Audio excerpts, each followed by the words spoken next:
என்னது, நம்ம ஸ்டைல குக் பண்ணா வியூவர்ஸ்க்கு வாந்தி வருமா? வாங்க எக்ஸ்பெரிமெண்ட் ட்ரை பண்ணலாம்.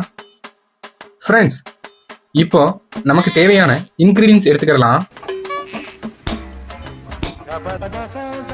ஃப்ரெண்ட்ஸ், ஸ்டவ் ஆன் பண்ணியாச்சு. இப்போ நம்ம சமையலை ஸ்டார்ட் பண்ணலாம். முதல்ல தேவையான அளவு எண்ணெய் ஊற்றிக்கலாம். ஃப்ரெண்ட்ஸ், சட்டி காஞ்சிருச்சு. இப்போ எண்ணெயை ஊற்றிக்கலாம். ஃப்ரெண்ட்ஸ், கை அழுக்காயிருச்சு. ஃப்ரெண்ட்ஸ், கொஞ்சமாக கருவேப்பிலை போட்டுக்கலாம். ஃப்ரெண்ட்ஸ், கருவேப்பிலை போட்டாச்சு. இப்போ நல்லா வதக்கிக்கலாம். ஃப்ரெண்ட்ஸ், இப்போ தேவையான அளவு தண்ணி ஊற்றிக்கலாம்.